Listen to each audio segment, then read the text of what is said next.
أعوذ بالله من الشيطان الرجيم.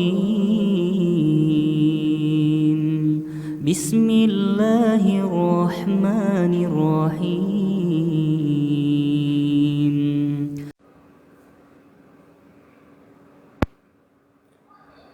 بسم الله الرحمن الرحيم.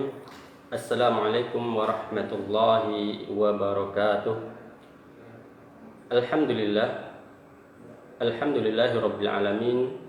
Wassalatu wassalamu ala rasulillah wa ala alihi wa ashabihi wa mawalah. Amma ba'du. Kaum muslimin yang dirahmati oleh Allah Subhanahu wa taala, puji syukur kita senantiasa kita ucapkan kepada Allah Subhanahu wa taala, karena Allah Subhanahu wa taala masih memberikan kepada kita nikmat kesehatan, sehingga kita masih dapat melaksanakan aktivitas dalam kehidupan kita sehari-hari, dan terutama sekali adalah melaksanakan ibadah yang telah Allah Subhanahu wa taala wajibkan bagi kita. Salawat dan salam senantiasa kita sampaikan kepada Nabi kita, Nabi Muhammad sallallahu alaihi wasallam, yang mana kita selalu mengharapkan syafaat dari Rasulullah sallallahu alaihi wasallam nanti pada hari kiamat. Kaum muslimin yang dirahmati oleh Allah Subhanahu wa taala, tentunya setiap manusia, setiap orang, setiap individu itu menginginkan dirinya itu menjadi orang yang sehat. Tidak ada orang yang menginginkan dirinya itu sakit. Tidak ada satu orang pun yang ingin dia badannya itu sakit. Dan ini sudah pasti. Makanya banyak orang yang mau membayar mahal untuk kesehatannya.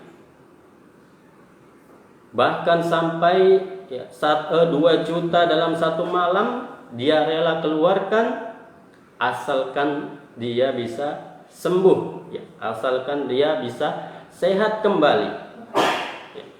Akan tetapi banyak orang ketika mencari pengobatan, mencari kesembuhan, ataupun ketika dia ingin dirinya sehat, banyak orang yang salah dalam mencari kesembuhan tersebut. Dan sangat disayangkan sekali apabila dia sampai terjatuh kepada hal-hal yang telah dilarang oleh Allah Subhanahu wa taala, apalagi sampai dia terjatuh dalam perbuatan syirik kepada Allah Subhanahu wa taala. Di antara pengobatan yang disyariatkan oleh Allah Subhanahu wa taala adalah kita bisa dengan melakukan yang namanya ruqyah syar'iyah. Dan ini ruqyah syar'iyah biasa digunakan untuk mengusir ataupun menghilangkan gangguan-gangguan gaib, ataupun gangguan jin untuk orang yang kesurupan. Maka selain dari ruqyah syar'iyah, ada juga orang-orang yang terjatuh kepada ruqyah yang syirkiyah, yaitu ruqyah yang dia menjerumus kepada kesyirikan kepada Allah Subhanahu wa taala. Ini tentunya banyak di antara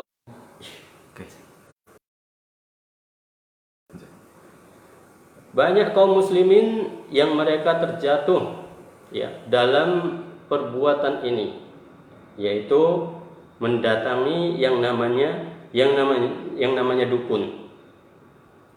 Untuk apa? Yaitu untuk mencari kesembuhan, untuk agar badannya itu sehat, agar badannya itu terbebas dari gangguan jin, Maka di kesempatan kali ini ya kita akan memberikan ya, beberapa ciri yang berkaitan dengan ciri-ciri dari dukun itu sendiri ya, ataupun biasa kalau di masyarakat itu disebut dengan paranormal ya, ataupun juga disebut dengan orang pintar ya.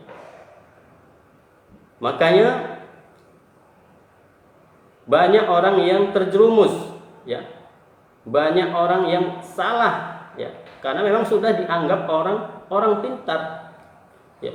Sehingga kalau ada seorang ustadz yang dia berusaha untuk melakukan ruqyah, mengobati seseorang, akan tapi dia tidak bisa melihat jinnya ya, maka ini biasanya tidak digunakan ya, tidak dipakai ya. Ya, yang sering dipakai, yang banyak dipakai, yang banyak digunakan ya adalah orang-orang, yaitu para dukun sendiri ya.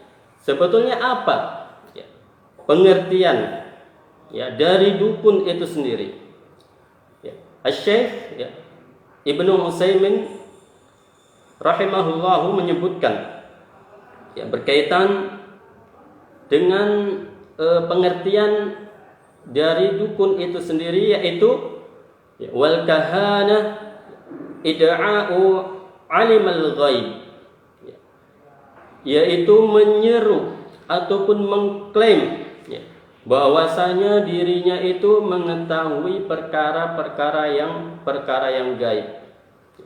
Jadi kalau ada orang yang dia mengaku ataupun mengklaim mengetahui perkara-perkara yang gaib, dan juga ya dia bisa mengobati ya orang dari penyakit gangguan-gangguan jin ataupun penyakit-penyakit yang lainnya, dan dia mengaku dirinya bisa mengetahui perkara yang gaib ya, maka ini dia masuk dalam pengertian yang disebutkan oleh Syekh Ibnu Utsaimin, yaitu dia mengklaim dirinya mengetahui perkara yang gaib.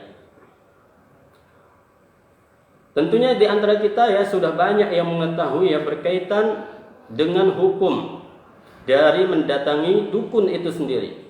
Ya, tentunya ya mendatangi dukun itu hukumnya adalah diharamkan di dalam agama Islam. Ya.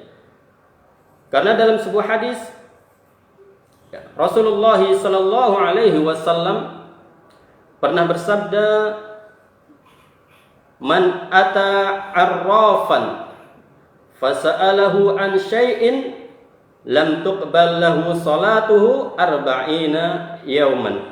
Ya, dalam riwayat lain disebutkan arba'ina lailatan. Ya.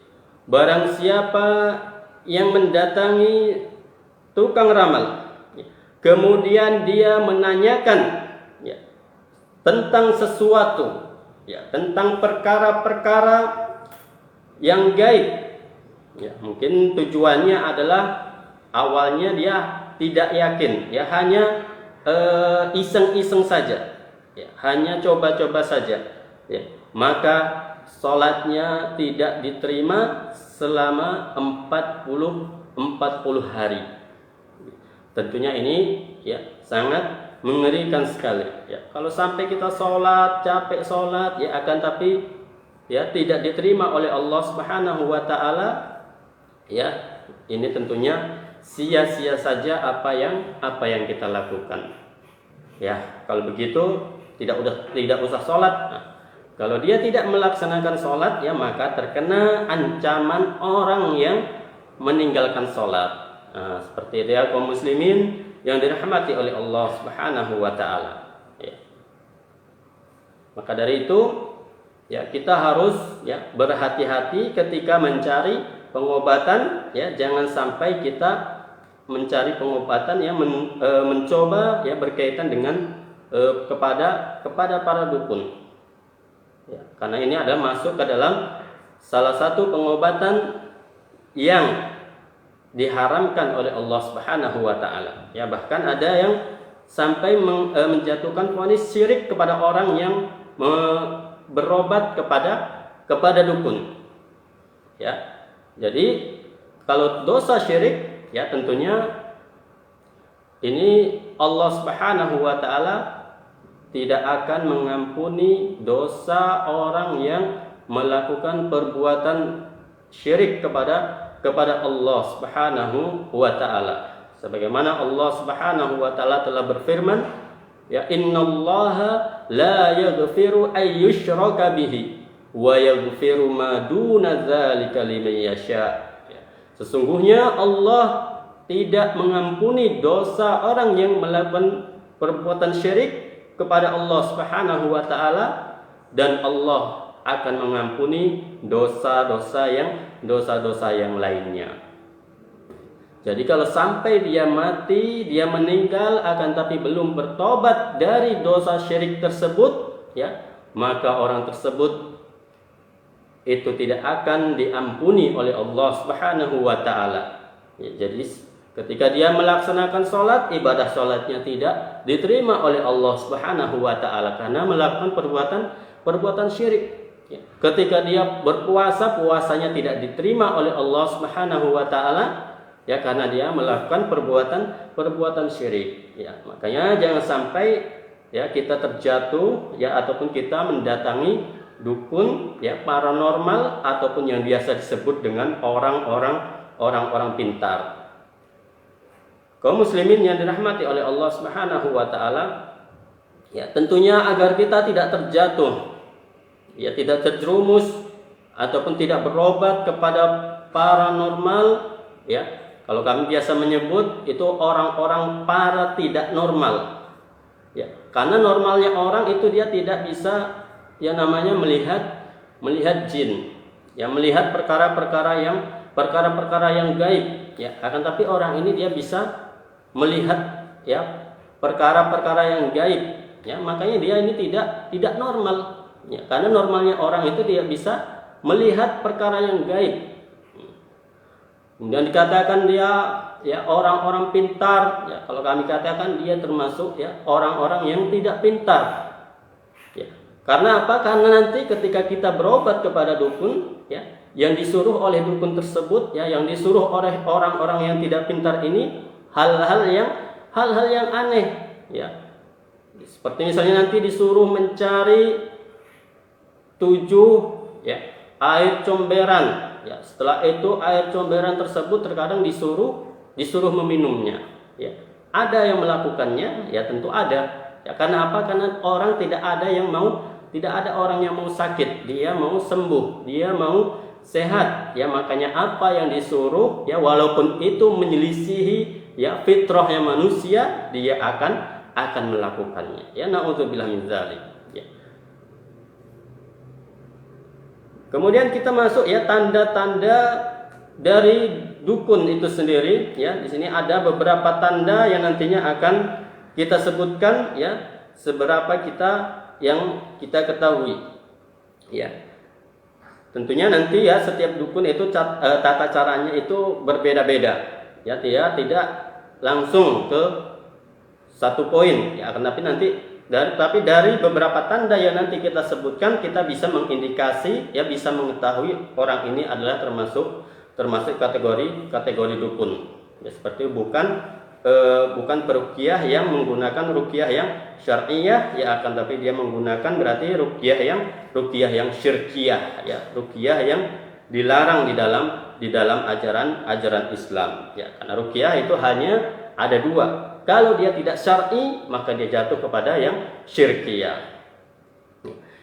Ciri dari dukun yang pertama adalah bertanya kepada orang yang sakit, ya ataupun kepada pasiennya, ya apabila ada orang yang datang kepada dia akan menanya. Yang pertama yang dia tanya itu adalah namanya dan nama ibu kandungnya, ya.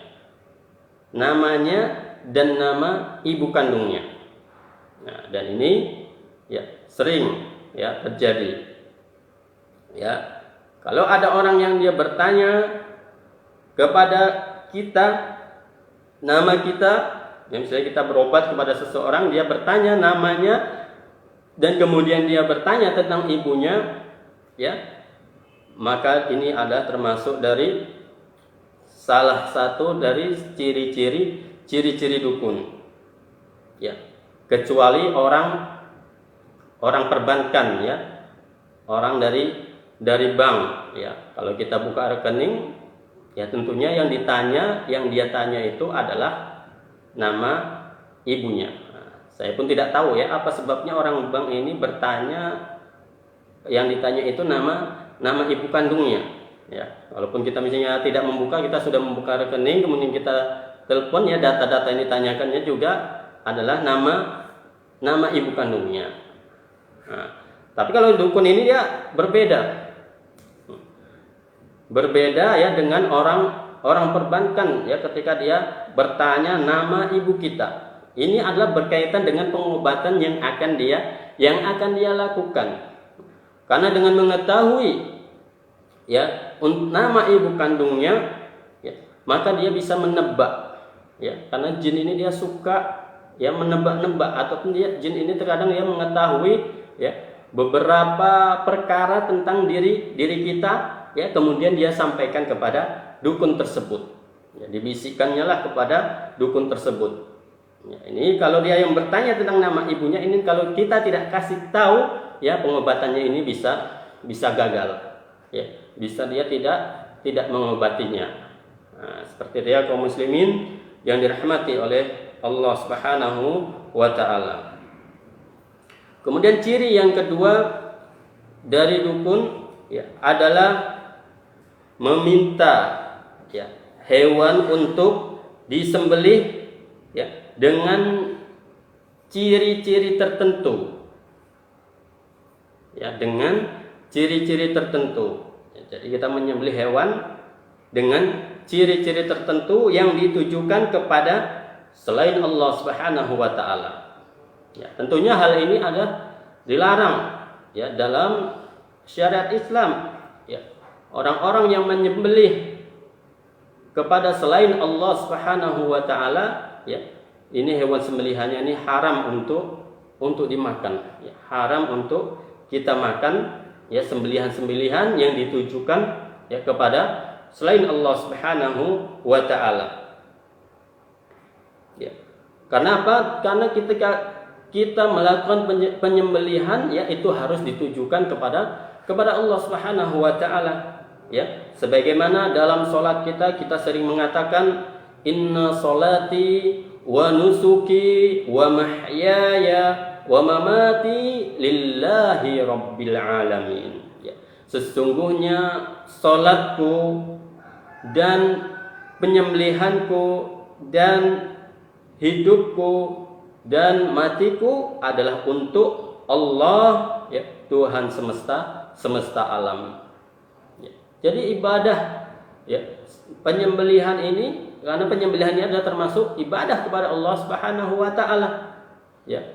Harus kita tujukan kepada Allah Subhanahu wa taala. Tidak boleh kita tujukan kepada selain Allah Subhanahu wa taala. Walaupun misalnya kita niat menyembelih itulah untuk kita makan, akan tapi kita niatkan ini adalah untuk Allah Subhanahu wa taala. Tidak boleh kepada yang lainnya, harus kita tujukan kepada Allah Subhanahu wa taala, ya, Rabbul alamin, ya, Rabb semesta alam. Ya. Dalam sebuah hadis Rasulullah sallallahu alaihi wasallam, ya, juga telah bersabda, la'anallahu man dzabaha li ghairillah.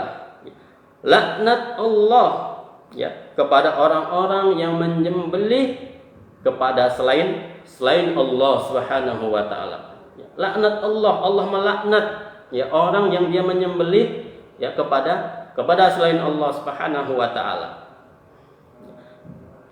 Bukan orang yang menyembelih kepada selain Allah bukan mendapatkan rahmat, akan tapi mendapatkan laknat dari Allah Subhanahu wa taala. Ya, ditujukan, ya, ketika menyembelih, ya, diperintahkan tujukan untuk pohon besar, ya, ataupun ditujukan untuk jin si fulan, ataupun ditujukan untuk mayat si fulan, ini tidak diperbolehkan. Ataupun ditujukan menyembelih ditujukan kepada berhala, yang menyembelih seekor lembu, ya seekor sapi, tapi dia tujukan kepada selain Allah Subhanahu wa taala. Yang terjadi ya sangat banyak sekali ya setiap tahunnya, ya itu banyak sekali orang yang menyembelih ya dia tujukan kepada Nyi Roro Kidul, ya ataupun dia tujukan kepada penghuni-penghuni laut, ya penunggu-penunggu laut, ya maka ya hal ini tidak diperbolehkan, dan ini adalah masuk dalam kategori syirkul akbar, ya syirik besar. Ya, tentunya orang yang melakukan perbuatan syirik, ya dosanya tidak akan diampuni oleh Allah Subhanahu wa taala apabila dia belum bertobat, dan Allah Subhanahu wa taala ya akan memasukkan dirinya ke dalam neraka. Ya naudzubillah min dzalik. Semoga Allah Subhanahu wa taala melindungi kita dari perbuatan syirik tersebut. Ya, ada sebuah kisah ya berkaitan dengan menyembelih ini. Ya, ini ada orang yang dia masuk ke dalam neraka ya hanya gara-gara seekor lalat. Ada juga orang yang dia masuk ke dalam surga ya gara-gara seekor lalat. Suatu hari ada dua pemuda ataupun dua orang yang dia ya melakukan perjalanan yang harus melewati sebuah kampung. Ya. Jadi di kampung tersebut ya, syarat untuk melewati kampung tersebut adalah dengan menyembelih ya hewan kurban untuk berhala yang ada di kampung tersebut. Untuk berhala yang ada di kampung tersebut. Sembelihlah oleh kalian berdua ya, kurban untuk berhala-berhala kami. Ya. Maka salah seorang di antara mereka mengatakan, kami musafir, kami dalam perjalanan, ya tidak membawa apa-apa. Ya tidak mungkin kami membawa sapi, tidak mungkin kami ya membawa lembu, membawa ayam, ya tidak mungkin. Ya karena kalau kami bawa itu terlalu berat. Ya. Maka kepala kampung tersebut mengatakan, sembelihlah ya walaupun dengan seekor lalat. Ya. Maka pemuda yang pertama, orang yang pertama, dia menyembelih, ya, dia cari lalat, dia sembelih, ya, tujuannya adalah untuk berhala tersebut. Ya. Maka Rasul Shallallahu Alaihi Wasallam mengatakan, ya, fahuwa finnar. Orang tersebut masuk ke dalam neraka. Ya. Kemudian pemuda yang kedua, ya, dia disuruh ya sembelihlah olehmu wahai ya anak muda walaupun hanya seekor lalat. Maka pemuda tersebut mengatakan, aku tidak akan ya menyembelih, aku tidak akan mengorbankan sesuatu kepada selain Allah Subhanahu wa taala. Aku hanya mengorbankan sesuatu hanya untuk Allah Subhanahu wa taala. Ya. Maka kemudian pemuda ini itu pun dia tidak boleh lewat dan dibunuh ya karena merasa berhala-berhala mereka ini dihinakan. Ya, makanya kemudian pemuda ini dibunuh. Ya. Maka kemudian Rasul Shallallahu Alaihi Wasallam mengatakan ya bahwasanya pemuda ini ya yang dia mati dan tidak mau menyembelih ya kepada berhala, maka dia masuk ke dalam surga. Ya, padahal hanya seekor lalat.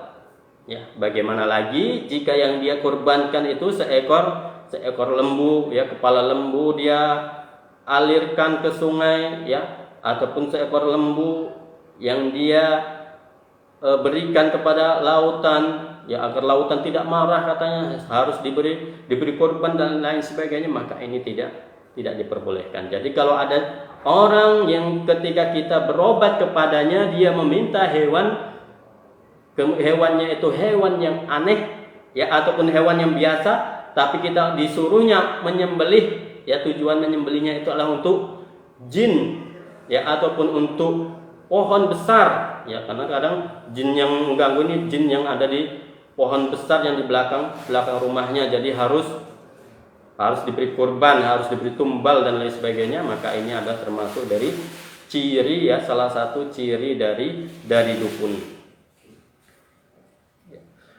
Kemudian ciri dukun yang ketiga ya. Ciri dukun yang ketiga adalah membaca jampi-jampi ya, ataupun memberikan rajah-rajah ataupun memberikan jimat. Ya, berkaitan dengan jimat ya, banyak hadis yang melarang hal ini. Ya, sebagaimana dalam sebuah hadis Rasulullah sallallahu alaihi wasallam telah menyebutkan, man ta'allaqa tamimatan fala atammallahu lahu wa man ta'allaqa wada'atan fala wada'allahu lahu.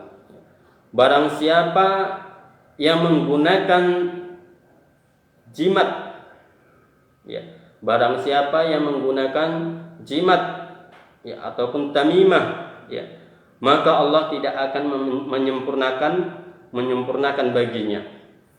Wa man ta'allaqa wada'atan ya, barang siapa yang menggantungkan wada'ah ya, wada'ah ini adalah sejenis kulit kerang ya, yang pada masa jahiliyah digunakan kulit kerang. Kulit kerangnya ini adalah kemudian mereka gunakan untuk menyembuhkan penyakit humma, penyakit panas ya.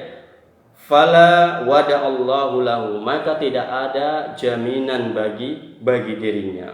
Ya, kaum muslimin yang dirahmati oleh Allah Subhanahu wa taala ya. Ini sangat ya mengerikan sekali ya, orang yang dia menggunakan jimat. Dalam hadis yang lain disebutkan ya, diancam dengan kesyirikan ya. Man 'allaqa tamimatan faqad asyraka ya, barang siapa yang menggunakan jimat, menggunakan tamimah, faqad asyrak, maka sungguhnya dia telah syirik.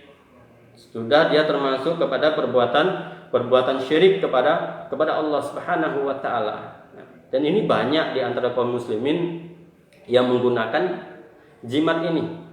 Ya, banyak di antara kaum muslimin walaupun dia tidak berobat, banyak kaum muslimin yang mereka menggunakan jimat. Ya, ada yang dia ditaruh di atas pintu ya, padahal hanya daun-daun kering ya, dia taruh di atas pintu kamar ya, ataupun nanti ada tulisan-tulisan Arab yang dia tidak bisa dibaca ya, ayat-ayat Al-Qur'an yang dia putus-putus hurufnya, dia potong huruf-hurufnya ya. Ini banyak ya kaum muslimin yang melakukan hal ini ya, maka diancam ya oleh Rasul sallallahu alaihi wasallam bahwasanya orang tersebut sudah terjatuh kepada perbuatan syirik kepada Allah Subhanahu wa taala. Ya, jadi kalau kita berobat ya, kemudian si dukun tersebut ataupun orang tersebut dia memberikan kepada kita sebuah kertas ya, tentunya ini bukan kertas resep ya, bukan kertas resep dari seperti dokter ya. Ini kertasnya ini adalah kertas untuk jimat ya, karena jimat ini juga dia bermacam-macam, bentuknya itu bermacam-macam ya. Ada dia yang berbentuk keris, ada dia yang berbentuk pedang ya, ada yang dia hanya berbentuk wayang ya, ada yang dia berbentuk kertas yang dia ada gambar-gambarnya ya, ada dia diberinya sebuah foto, ada dia hanya dikasih kulit yang katanya kulit harimau, kulit macan ya, ataupun yang lainnya ya. Banyak sekali macam-macam jimat ya. Ada dia nanti yang berbentuk sabuk ikat pinggang. Nah, padahal orang yang dia menggunakan ya jimat ini ya, dirinya ini tidak akan bergantung ya, tidak akan meminta ya kepada Allah Subhanahu wa taala. Ya, dia sangat takut. Ya, apalagi yang jimatnya ini adalah jimat kebal. Ya, jimat kebal ini biasa digunakan untuk kesombongan, ya, anggar-anggar kekuatan. Ya. Makanya ketika jimatnya ini ketinggalan, ya, dia sudah merasa galau, merasa bingung. Ya, seperti sekarang ini orang yang dia ketinggalan HP-nya, dia juga merasa bingung kalau HP-nya itu tertinggal di rumah. Ya. Karena apa? Karena yang dia biasa anggar-anggar, dia sombong dengan kekuatannya, ya, kemudian dia lupa membawa jimatnya, ya, dia takut kalau sampai nanti di jalan dikeroyok oleh orang, ya, tiba-tiba dia takut, ya, dia sangat khawatir, ya. Makanya orang yang dia menggunakan jimat ini hidupnya tidak akan tenang, ya. Tidak akan merasa tenang hidupnya orang yang menggunakan jimat, karena dia bergantungnya kepada jimat tersebut, ya. Bergantungnya kepada benda tersebut, tidak bergantung kepada Allah Subhanahu wa taala. Ya, makanya seharusnya ya kaum muslimin itu bergantung hanya kepada Allah Subhanahu wa taala, ya, tidak bergantung kepada selain Allah Subhanahu wa taala. Ya. Kemudian ciri yang selanjutnya yang keempat, ya, dia biasa meminta sesuatu yang aneh, ya, yang bertujuan agar tidak bisa dipenuhi, ya. Seperti dia akan meminta tikus yang hitam, ya, hitam semuanya. Tentunya kita tidak akan bisa sulit untuk memenuhinya, ya. Ataupun nanti disuruh mencari, ya, yang aneh-aneh, yaitu misalnya ayam yang hitam, ya, yang belum pernah bertelur sama sekali. Nah, ini tentunya sulit, ya. Ataupun yang lebih sulit lagi, terkadang dia menyuruh, ya, mencari, ya, tikus yang dia janda, ya, ataupun tikus yang yatim. Ketika kita tidak bisa memberikan, ya, memenuhi persyaratan tersebut, ya, maka dukun ini ya bermain lagi, ya. Oh, saya yakin kamu tidak akan bisa memenuhi hal ini, ya, maka bayarlah maharnya sebagai pengganti dari persyaratan tersebut, ya. Berapa yang dia minta? Ya, minta tentunya yang sangat tinggi harganya, yang sangat di luar, ya, dari akal kita. Ya, terkadang dia sampai meminta 2 juta, ya. Nanti yang kedua lagi dia minta lagi sampai 5 juta. Nah, dan ini banyak kaum muslimin yang mengikuti hal ini, ya. Yang memberikan syarat ini karena apa? Karena dia ingin kesembuhan. Ya, makanya banyak kaum muslimin yang tertipu, yang terjatuh, ya, kepada perkara kesyirikan ini karena dia menginginkan sembuh, ya, yang ada adalah malah syirik kepada Allah Subhanahu wa taala, ya, karena salah jalan. Ya. Dan ini sering, ya, banyak terjadi di antara kaum muslimin, ya, yang mereka tidak mengetahui, ya, ataupun yang mereka memiliki ilmu tentang agama, akan tapi ilmunya itu sangat sedikit, ya, sehingga, ya, uang yang dia keluarkan itu sia-sia saja, ya, karena malah bisa membuat kita semakin disiksa oleh Allah Subhanahu wa taala. Ya. Kemudian tanda yang selanjutnya, ya, adalah mengetahui, ya, perkara-perkara yang gaib, ya. Mengetahui perkara-perkara yang gaib. Jadi perkara-perkara yang gaib ini tidak ada yang mengetahui, ya, kecuali Allah Subhanahu wa taala. Ya. Kapan turunnya hujan, apa yang terjadi besok, itu hanya Allah Subhanahu wa taala yang mengetahui. Ya. Sampai para nabi pun tidak mengetahui perkara gaib, ya, kecuali apa yang telah diwahyukan oleh Allah Subhanahu wa taala, ya, kecuali apa yang telah disampaikan kepada para nabi tersebut oleh Allah Subhanahu wa taala.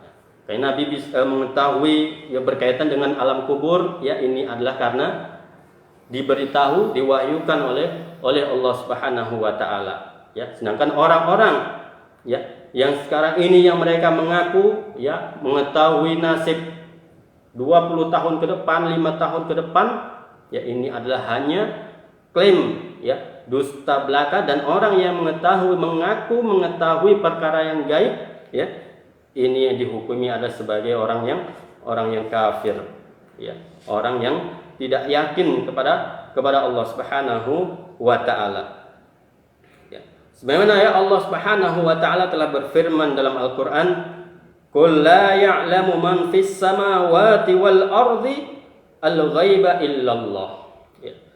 Katakanlah bahwasanya tidak ada seorang pun yang ada di langit, ya, makhluk yang ada di langit maupun yang di bumi yang mereka mengetahui perkara-perkara yang gaib illallah, kecuali hanya Allah saja yang mengetahui perkara yang gaib.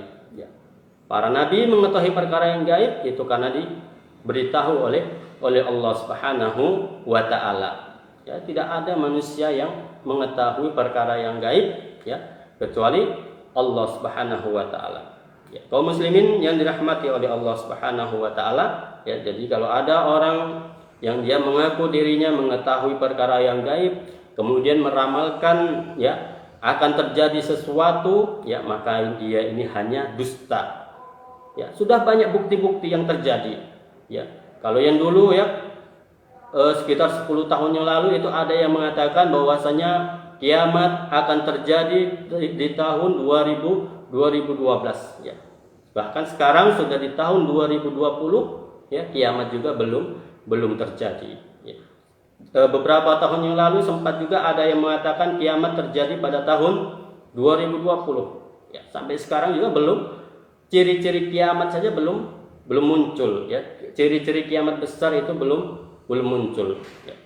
Jadi klaim dia mengetahui perkara yang gaib ini hanyalah dusta belaka. Ya, jadi kalau ada orang yang dia mengaku dirinya mengetahui perkara yang gaib, ya, maka itu sudah dipastikan, ya, dia itu adalah seorang dukun. Ya, ya. Ini dia poin pentingnya sebetulnya, ya, dari beberapa poin yang kita sebutkan. Ya, di sini dia inti dari dukun ini, dia mengetahui perkara yang gaib. Ya, setelah dia mengetahui perkara yang gaib, ya, dia biasa juga menguasai yang namanya para jin, ya. Terkadang dia mengaku menguasai raja jin, ya, seperti itu. Ya, dan kalau untuk sekarang ini, ya, penampilan dari para dukun, ya, itu tidak seperti yang dulu. Ya, kalau yang dulu penampilan para dukun itu biasa tempatnya itu angker, ya, pakaiannya hitam, ya, di tempat gua-gua. Tapi kalau sekarang ini mereka sangat mudah sekali kita dapati, ya, bahkan melalui HP saja kita bisa terjerumus kepada perbuatan ini, ya. Misalnya seperti kalau dulu itu ada yang namanya, kalau yang pakai HP biasa dulu katanya ketik rek, ya, spasi primbon, kita akan mengetahui bagaimana nasib kita, ya, 2 tahun ke depan. Nah, kalau sekarang ini juga lebih mudah lagi, ya, terkadang hanya dengan melalui horoskop, ya. Ini orang-orang anak-anak muda biasa mereka percaya berkaitan dengan horoskop, ya, bintang-bintang ataupun sio-sio, ya, yang perkara ini adalah tentunya adalah dilarang dalam ajaran Islam, ya. Karena anak muda kadang cuman baca saja, tidak percaya kepada hal tersebut, ya. Padahal, ya, kita membacanya saja, ya, kita menanyakannya saja sudah diancam oleh Rasul, bahasanya sholatnya itu tidak diterima selama 40 hari. Ya, bagaimana lagi kalau sampai kita yakin, ya, terhadap apa yang diucapkan oleh para dukun tersebut, ya, maka diancam oleh Rasul Shallallahu Alaihi Wasallam, ya, jatuh kepada kekufuran. Ya, sebagaimana dalam sebuah hadis disebutkan, man ata kahinan, ya, fasaddaqahu bima yaqul faqad kafara bima unzila ala Muhammad. Barang siapa yang mendatangi dukun, ya, dan kemudian dia benarkan apa yang diucapkan oleh dukun tersebut, ya, faqad kafara, maka dia sudah kufur, dia sudah kafir terhadap apa yang diturunkan kepada Nabi Muhammad sallallahu alaihi wasallam, ya. Yang diturunkan kepada Nabi Muhammad adalah Al-Qur'an, ya, wahyu Allah Subhanahu wa taala. Ya, kalau kita sudah ingkar kepada Al-Qur'an, ya, tentunya sudah pasti dia itu kafir. Ya, orang yang ingkar kepada isi-isi Al-Qur'an itu dia adalah orang yang kafir, ya. Karena apa? Karena dalam Al-Qur'an itu sendiri disebutkan la ya'lamu man fis samawati wal arda al-ghaiba illallah. Ya, tidak ada yang mengetahui yang di langit dan yang di bumi perkara yang gaib kecuali Allah. Ya, kita tidak yakin dengan ayat ini, ya, maka kita sudah kafir, ya, berarti kita sudah kufur, ya, ingkar kepada Allah Subhanahu wa taala. Ya. Kemudian ciri yang selanjutnya, ya, untuk ciri para dukun, ya, itu terkadang dukun ini dia suka menebak-nebak nama kita. Ya, kan kita ketika kita datang, nama fulannya. Bisa saja tebakannya itu betul. Ya, karena apa? Karena tebakannya itu adalah diberitahu oleh jin tersebut, oleh jin yang ada pada dukun tersebut. Ya, makanya jangan heran ya kalau ada orang menebak nama kita, loh kok tahu? Ya udah biasa aja, nggak usah kita tanggapi. Ya, karena orang yang menanggapi hal ini bisa nantinya terikut terus. Ya, kita akan semakin yakin kepada orang tersebut. Kemudian ciri yang selanjutnya adalah meminta barang bekas ataupun sisa dari yang digunakan oleh pasien tersebut, ya, seperti baju bekasnya, ya, ataupun sisirnya, ya, ataupun terkadang dari anggota tubuhnya, misalnya rambutnya ataupun kukunya. Ya, kalau dia rambut ataupun kuku, ya, biasanya diambil, ya, tujuannya adalah untuk menyihir, ya, menyihir orang lain. Jadi dia bawa ini kuku si fulan, tolong sihirkan, ya, ataupun tolong buat santetkan lah, kalau bahasa sekarang ini santetkan dia, bikin dia sakit ini kukunya. Nah, makanya harus, ya, berhati-hati. Ya, makanya ketika kita memotong kuku, ya, ataupun ada rambut kita yang terjatuh, jangan sembarangan dibuang, ya, karena khawatirnya ini, ya, tidak ada alasan-alasan lain, ya, alasannya karena dikhawatirkan ini, ya, ada orang misalnya tidak suka dia dengan kita, dia ambil kuku kita, maka kemudian mereka membuat sihir dan lain sebagainya untuk kita, ya. Kemudian ciri yang selanjutnya dari para dukun adalah memberikan kepada orang yang sakit, ya, selembar kain berbentuk segitiga ataupun segi empat, ya, yang dibungkus di dalam kulit. Ya, terang, ya, kainnya itu dijahit, ya, berbentuk segi empat, yang biasa kalau kita nampak, ya, anak bayi yang dia menggunakan kalung, ya, ataupun dia diikat di pinggangnya ada kain berbentuk segi empat, itulah dia, ya, termasuk dari kategori yang ini, ya, itu adalah termasuk orang yang memberikan itu adalah termasuk dari salah satu ciri dari dukun, ya. Tapi, ya, seperti yang saya katakan tadi, intinya, ya, untuk kita mengetahui, ya, secara pasti dia dukun atau tidak, ya, kita tanya dia mengetahui perkara yang gaib atau tidak.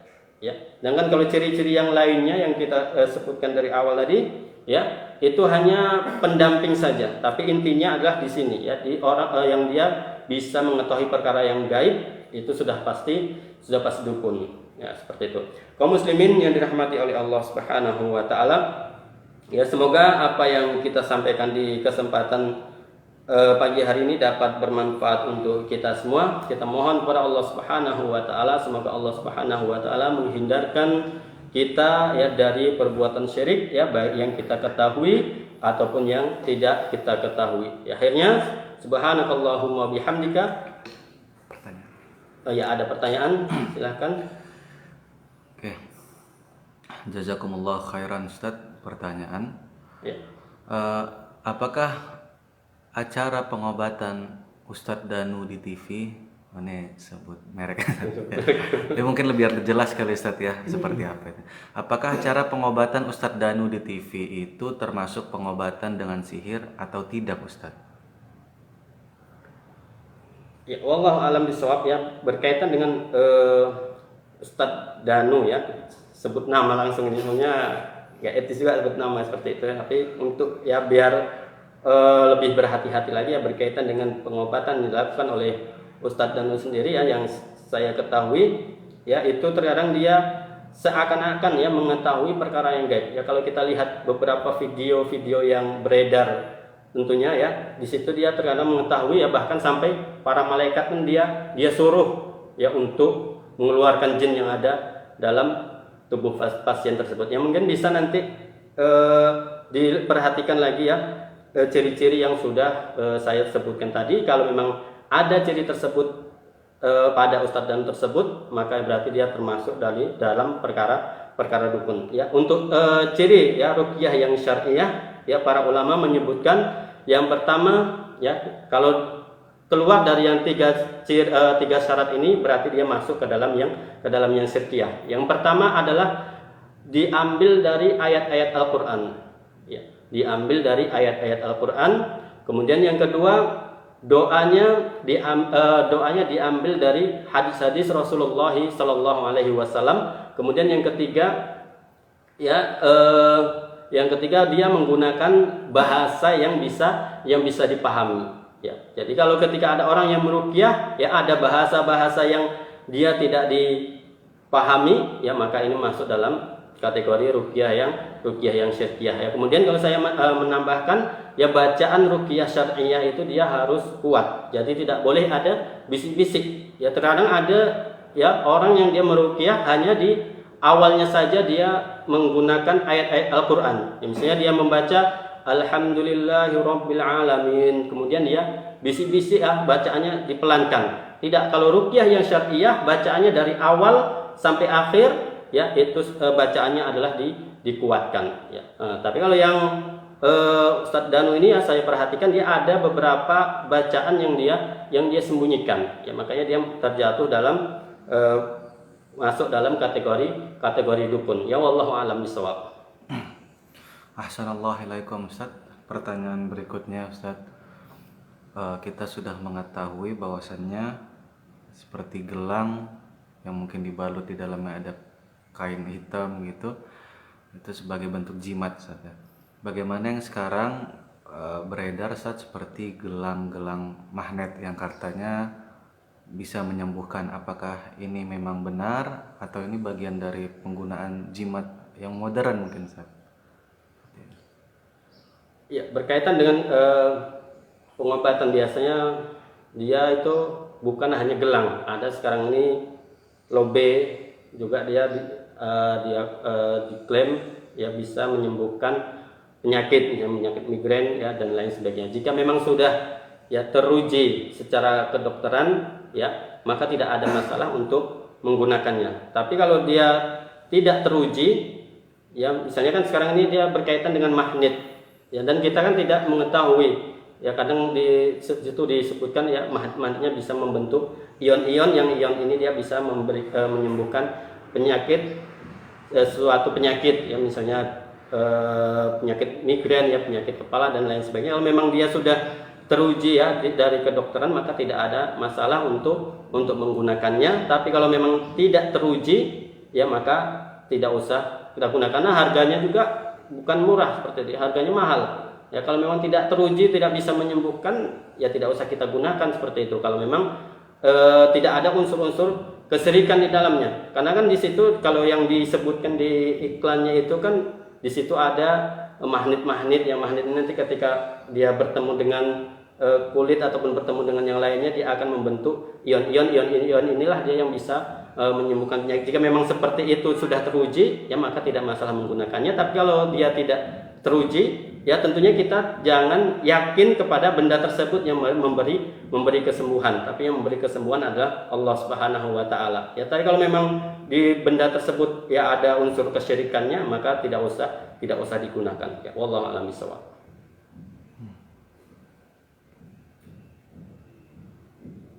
Banyak pertanyaannya.